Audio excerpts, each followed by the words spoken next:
All right, so the last match that I'm going over from episode 2 of Road to the Title Season 3 is the William Shockey versus Roberto fight. This was a short one, so this video is going to be a bit shorter, although there are a couple points that I want to speak on. We'll start with Yair. So he's a longtime MMA fighter. He's been around the block, been in Bellator. I'm sure a few others that I'm missing or not going to look up. But anyway, he said that he was wanting to make the transition into the UFC and do both, and that just never works out, man. It just never works out. Like, if you want to be in power slap, you need to train power slap, not MMA. These things don't translate. They just don't translate. So right off the bat, I just got bad vibes. Anytime you hear someone say that, it's never usually good, with the exception of a slim few. I mean, no one's ever successfully crossed over, and if there was going to be anyone, it would be the coach of this season, Robert Trujillo. I mean, he's by far the most accomplished and best MMA fighter on the Power Slap roster. So yeah, if he's not doing it, you're probably not going to do it either. And it just gave me bad vibes because, again, you need to be training power slap. These MMA skills do not translate, especially not even punches. Like, you need to be practicing slaps. You need to be practicing slaps and defense. And so I didn't have a good feeling about that. Also, one thing that he said was that he cut from 171 to 155. Now, if you listen to my videos, you know that I'm an advocate for cutting weight. I always preach cutting weight in power slap. I think it's important. However, that is way too much water. I mean, on the show, that couldn't have been more than a couple days from the match, and he said he was 171. I mean, that is way too much water. If you're cutting weight, it should be like 80% dieting, 20% water.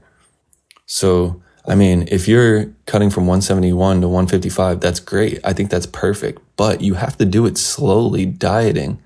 You know, you should be, if you're losing, what is that math even? That's 20, that's like 16 pounds. So realistically, you should be losing like 10 pounds to 12 pounds of actual body fat and then a few pounds of water like before the fight.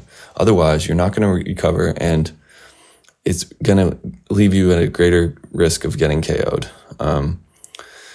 Now, also, if you're going to cut from 171 to 155, you should probably make weight, buddy. You should probably make weight. That's probably a good idea. I don't know how much he missed by. I don't really care. He missed weight, and that's just unacceptable, man. Like, you definitely knew that you were on the show. These MMA guys can get cocky, cutting weight because they're used to it.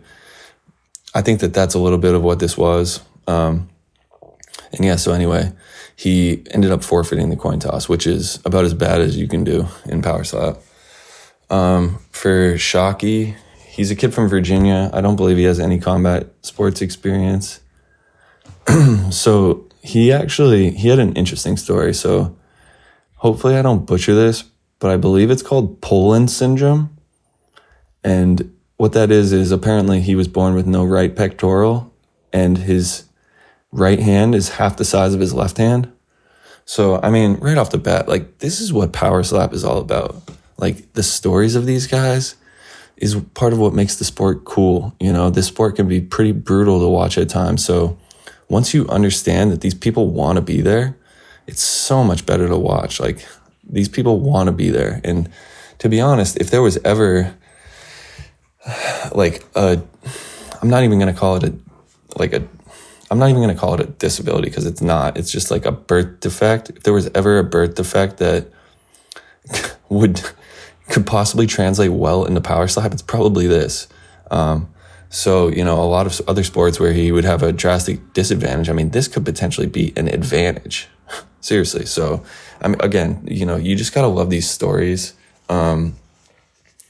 And so what ends up happening, though, is because your right side of your body is weaker than your left, your entire life, I mean, your left side is overcompensating for your right. And so that sounds like the worst news you could ever hear if you're about to fight this kid. I mean, immediately once he said that, he said he's been working his left side, and then I realized he was left-handed. I mean, this wasn't good for Yair. But anyway, So Yair ended up missing weight and forfeiting the coin toss. And since he missed weight, I mean, that was just a bad look. I kind of could have called this right away. And Shockey, kudos to him, he actually did call a shot. He said first round KO, and that's exactly what he did. There isn't a whole lot to say about the actual fight itself. I mean, so he's left-handed, obviously, and it was a monster shot. It was a monster shot. One thing I did notice about him on his, like when he was bringing a strike back and bringing it through, his hand was almost like more open than flat. Like it was like, instead of cupping it forward, it was like even cupped backwards. I'm not even sure how that's possible, but that's what it looked like to me. And I'm also not sure what the benefits to that, if any, are. That's just something that I noticed. I think personally that he's got to be careful with that, because this was a monster shot and it put him out in one, like cold, but it was kind of close to being a club. Like it wasn't a club. It was a clean blow, and it was an impressive knockout. I mean, that puts a lot of people down. But he does have to be careful, because when I looked at like the slow-mo and where it landed, it was close. So definitely a good shot out of him. You can tell he has some power. And yeah, again, I think that syndrome that he has like is probably an advantage to a certain degree. Who knows about defense? We haven't seen him take a slap, and that's really what this is all about. So I think against righties, he should be taking the slap on his left side. So hopefully the majority of the slaps he takes will be on his left side, his strong side. If he fought like Josh, for example, Josh is a lefty, so that might give him a little bit of problems taking the slap from the right side. I'm not sure how it translates to the right side of his neck and his neck force, but that'll be interesting to see. And yeah, there's not a whole lot to say about the fight itself, but then also there were a couple things I wanted to note about the episode that I just couldn't fit into the last video because there was too much to talk about. So can we get rid of this slap score? Like, I mean, I guess you can keep it, but like it's because they like to have a visual, but like, come on, man, it's not that accurate. Like Jair had like 1,000 slap score, and I mean, the kid went down and won. I mean, it's all about whether you can take a shot. Your slap score doesn't mean anything if you can't take a slap.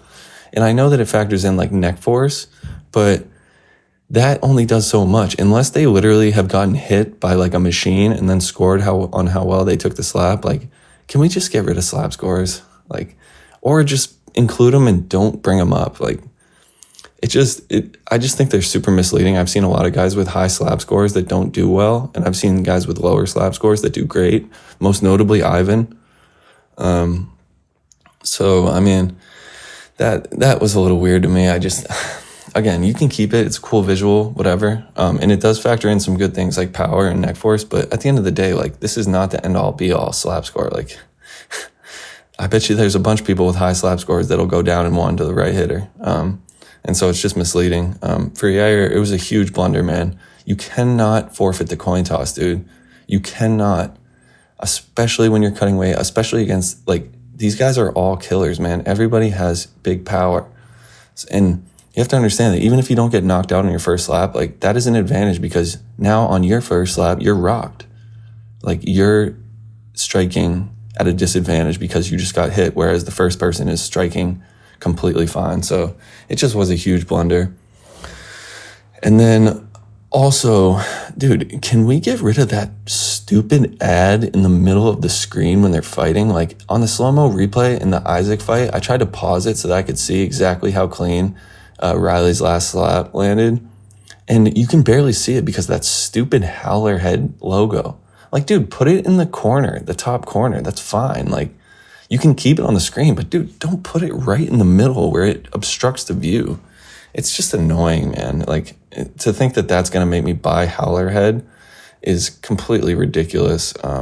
If I wanted to buy Howler Head, I would buy it. So, I don't know. That was a little frustrating to me, but yeah, it was, there's not much else to say about it. It was a quick fight, one and done. I mean, Shockey looked good. We'll see how he does moving forward. We didn't see him take a slap, so that question mark will remain, but it was a good shot, powerful shot, and you can tell that this guy's left side of his body is really, really a problem. So curious to see how that translates on defense as well, going against righties and or lefties. So yeah, this one was a bit late, but better late than never. And we'll see what the next episode brings.